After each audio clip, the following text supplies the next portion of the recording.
चाहिए। अगर टॉलरेंस होनी चाहिए तो स्पीकर साहब, किसी के साथ तो किसी के वालिद साहब, किसी के दादा साहब कोई वजीर थे, पाकिस्तान की खिदमत की थी, कहीं पर किसी का जो है वो पीरी मुरीदी का मामला है, कहीं पर जो है वो किसी वजीर और मुशीर के या किसी का कहता है कि जी मैं फलाने तुमंदार सरदार का बेटा हूं और बेटी हूं। लेकिन स्पीकर साहब, मेरा सवाल है कि अगर मैं NA 185 पे जरताज गुल वजीर डेरा गाजी खान से इलेक्शन लड़ना चाहती हूं, तो क्या डेरा गाजी खान मेरे लिए नो गो एरिया था कि आप मेरे प्रपोजर और सिकंदर को भी अगवा करें, आप मेरे घर का मुहासरा करें, जब मैं घर से निकलूं तो आप मेरे ऊपर लाठी चार्ज करें? पूरे डेरा गाजी खान ने देखा कि पूरे डेरा गाजी खान की जितने भी पुलिस एनफोर्समेंट थी, इंतजामिया थी, वो एक साइड के ऊपर खड़ी थी और मुझे पाकिस्तानी चौक में कॉर्डन ऑफ करके अकेला वहां पे खड़ा किया हुआ था। किसी को शर्म नहीं आई है, किसी को कोई फर्क नहीं वहां पे पड़ा। जब घर से बाहर निकलो तो कहते हैं कि आप NOC दो। कौन से आईन कानून में स्पीकर साहब होता है कि घर से निकलने के लिए आपको NOC चाहिए? बाप दादा ने मस्जिद बनवाई, नमाजियों के ऊपर दरवाजे बंद कर दिए, क्योंकि ये जरताज गुल के घर के सामने जो वो मस्जिद है, वहां पे मार्केट थे तो मार्केट के दरवाजे बंद कर दिए। उन्होंने कहा ईद और चांद रात के ऊपर भी यहाँ पे कोई खरीदो फरोख्त नहीं होगी, क्योंकि शायद ये इस मार्केट में यहाँ पे जरताज गुल रहती है।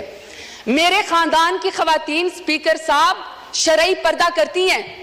10-10 दफा मेरे घर के ऊपर जब रेड किया गया, दरवाजे तोड़े गए, लाते मार के पुलिस आई, तो वहां के सारे वो बापर्दा खवातीन घर छोड़ के चली गई।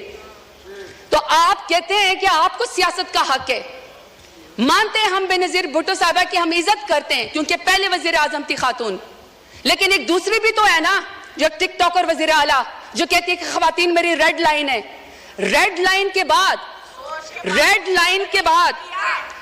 के बाद आप यहाँ पे कायद आजम रहमतुल्लाह अलैह की तस्वीर के सामने मोहतरमा फातिमा जिन्ना का जिक्र करते हैं। शुक्र है स्पीकर साहब, स्पीकर के मोहतरमा फातिमा जिन्ना के जो अपोनेंट थे ना, वो हिंदू थे, वो अंग्रेज थे, वो कुछ तो वजादार थे।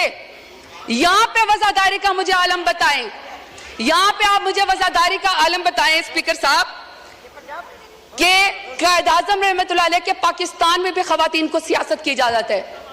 ये आमरीत का जिक्र करते ना, कल को कह रहे थे कि जी किसी को निकाल के आप कब्र से फांसी पे लटका दो, तो मुशर्रफ दौर में सबसे ज्यादा खवातीन को यहाँ पे रिजर्व सीट देगी। बदतरीन आमरीत के अंदर भी खवातीन को सियासत की इजाजत थी।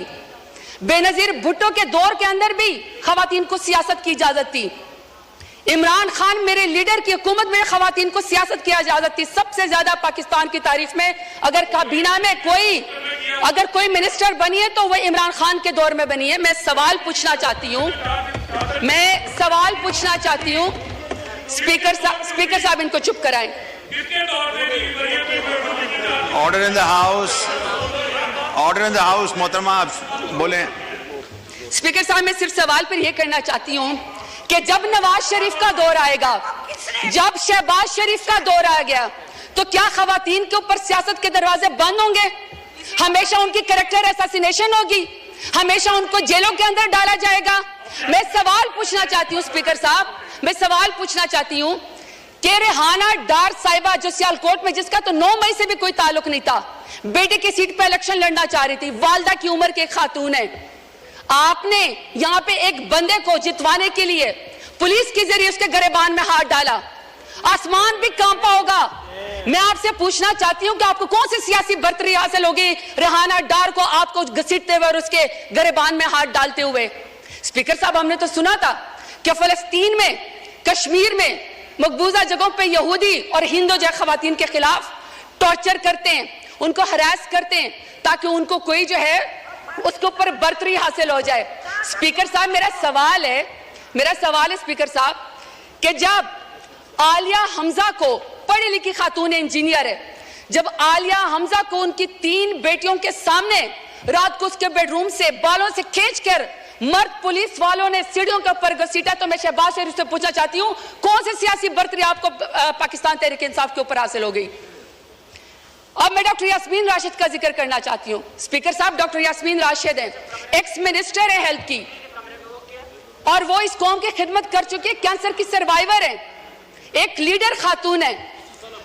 आज वो खातून, एक जमानत उसको नहीं मिलती जो कि बुनियादी हकूक के खिलाफ फर्जी है। आप ये चाहते हैं कि कोई पढ़ी लिखी खातून यहाँ पे सियासत के अंदर ना आए, उसके ऊपर दरवाजा बंद कर दिया जाए? तो मैं पूछना चाहती हूँ फॉर्म 47 वाले वज़ीर आज़म से कौन सी सियासी बर्तरी आपको हासिल हो गई?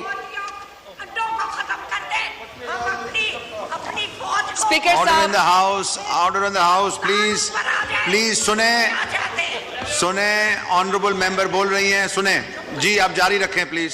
स्पीकर साहब, मैं यहाँ पे बुशरा बीबी का जिक्र करना चाहती हूँ। खातून अव्वल रह चुकी हैं, हयादार औरत है, बापर्दा औरत है। लाख इख्तलाफ होगा इनका, लाख इख्तलाफ होगा स्पीकर साहब इनका, शहबाज शरीफ का, नवाज शरीफ का लाख इख्तलाफ हमसे होगा। इमरान खान से नफरत भी होगी, क्योंकि इमरान खान जैसे बहादुर लीडर तो ये है नहीं, तो चलो आपको सियासत में नफरत होगी। स्पीकर साहब, मेरा सवाल है कि दुश्मनी में आप इतने गर गए कि आपने निकाह जैसे सुन्नत नबी, आपने उसके अंदर भी हाथ डाल दिया। कोई बापर्दा खातून भी आपके शर से महफूज नहीं रही। तो मैं पूछना चाहती हूँ कि फॉर्म 47 वाले वज़ीर आज़म से कि आपने बापर्दा खातून की इद्दत के निकाह के केस के अंदर भी हाथ डाल के दुश्मनी की नजर करके खवातीन को आपने क्या पैगाम दिया है?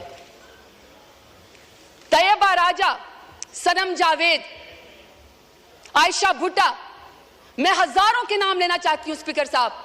वो जेल के अंदर बैठी हुई हैं, वो जेल के अंदर बैठी हुई हैं और order in the house, please सबने बोलना है, हर कोई अपनी बारी में बोले जी। स्पीकर साहब, आलिया हमजा, आयशा भुट्टा, सनम जावेद, इसी तरीके से सर तैयबा राजा, वो पुलिस की कस्टडी में बैठी हुई हैं और तैयबा राजा कहती हैं कि उनकी वालदा तहज्जुद की नमाज पढ़ रही थी और उनको कोई पुलिस ऑफिसर कोई रेप की वीडियो भेजता है। आपने उस खातून की मां के तहज्जुद के टाइम पे आंसू का कौन हिसाब देगा? ये चाहते हैं कि यहाँ पे सियासत हो खवातीन की, ये लंबरदार है खवातीन की सियासत के, ये कमेटी बनाएंगे सियासत खवातीन की। मुझे बताएं स्पीकर साहब, मुझे बताएं स्पीकर साहब, जो वजीर आजम, जो नून लीग 14 शहीदों का खून करके खवातीन के सर से चादर उतार के कुर्सी के ऊपर बैठी हो, तो मैं बताना चाहता हूँ न तुम्हारी कुर्सी रहेगी न तुम्हारी बेटियों के सर के ऊपर चादर रहेगी, क्योंकि बेटियां सांझी होती हैं, इज्जत सबकी होती है। ये स्पीकर साहब, जरा स्पीकर साहब, मैं आपको जरा फैक्ट्स एंड फिगर बताना चाहती हूँ। ये 21 अप्रैल 2024 की स्टैंडिंग कमेटी की रिपोर्ट है, पीडीएम की 2 साल की, इंक्लूडिंग इनकी जमात की, पीएमएलएन की। सर, इस रिपोर्ट में कहते हैं कि खवातीन कैदियों में 60% इजाफा हुआ है। What a shame! आपने महंगाई तो कर दी, कितनी शर्मनाक बात है कि आपसे मुल्क तो संभाला नहीं जा रहा। आप कश्मीरियों का खून करते हैं, आप खवातीन को सड़कों को